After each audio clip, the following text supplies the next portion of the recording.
अस्सलामु अलैकुम वरहमतुल्लाहि वबरकातुहू। मुहर्रम के महीने में हम बिस्तरी करने से निकाह फासिद हो जाता है।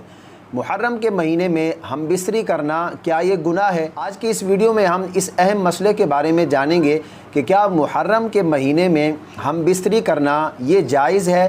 क्या इससे निकाह फासिद हो जाता है? क्या हम बिस्तरी करने से बंदा गुनहगार होता है?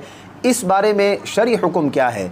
आइए हम इस मसले के बारे में जानते हैं। अगर आप रोज़ाना की बुनियाद पर मसाइल फ़िक़्ह की वीडियो हासिल करना चाहते हैं तो हमारे चैनल को सब्सक्राइब फरमाएं और बेल आइकन को ज़रूर दबाएं ताकि हमारी हर वीडियो का नोटिफिकेशन बर वक्त आपको मिल सके। तो मुहर्रम के महीने में हम बिस्तरी के हवाले से शरई हुक्म क्या है?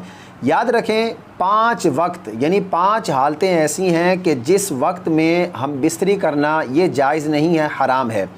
नंबर 1 पर हज या उम्रे का एहराम बांधने के बाद, यानी हज या उम्रे का एहराम बांध लिया है तो अब हज या उम्रे का एहराम बांधने के बाद मियाँ बीवी का हम बिस्तर होना ये शरई एतबार से जायज़ नहीं है। नंबर 2 पर एतकाफ़ की हालत में, यानी मियाँ बीवी दोनों में से कोई एक भी अगर एतकाफ़ की हालत में है तो एतकाफ़ की हालत में भी मियाँ बीवी का हम बिस्तर होना, हुकूक़ ज़ौजैन अदा करना ये शरई एतबार से जायज़ नहीं है। इसी तरह नंबर 3 पर मियाँ बीवी दोनों में से किसी एक का रोज़ा हो, फ़र्ज़ रोज़ा हो यानी रमज़ानुल मुबारक का रोज़ा हो या नफली रोज़ा हो, रोज़े की हालत में भी मियाँ बीवी का हम बिस्तरी करना ये जायज़ नहीं है। नंबर 4 पर जब औरत हैज़ की हालत में हो यानी मेंसेस की हालत में हो तो उस वक्त भी अपनी बीवी से हम बिस्तरी करना ये जायज़ नहीं है जब तक कि औरत मेंसेस यानी हैज़ से पाक ना हो जाए। नंबर 5 पर निफास की हालत में, यानी जब औरत निफास की हालत में हो, निफास कहते हैं बच्चे की विलादत के बाद जो 40 दिन तक औरत को ब्लीडिंग होती है, खून जारी रहता है, उसको निफास कहते हैं।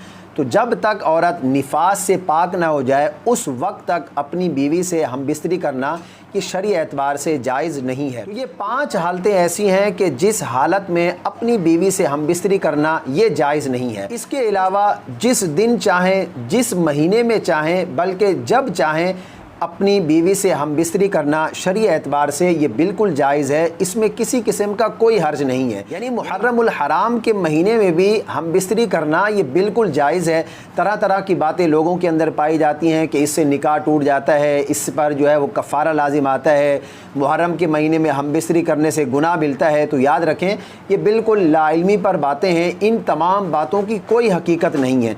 मुहर्रमुल हराम के महीने में हम बिस्तरी करने से ना तो निकाह फासिद होता है और ना ही इस बात का कोई कफ़ारा लाजिम आता है। उम्मीद करता हूँ मेरी तमाम बातें आपकी समझ में आ गई होंगी। इस वीडियो को सदका जारिया के तौर पर अपने दोस्त अहबाब के साथ ज़्यादा से ज़्यादा शेयर कीजिए ताकि उनकी गलतफहमियाँ भी दूर हो सकें और उनके इल्म में भी इजाफ़ा हो सके। मुझे अपनी ख़ास दुआओं में ज़रूर याद रखें। अल्लाह पाक हम सबको सही मानों में दीन की समझ अता फ़रमाए।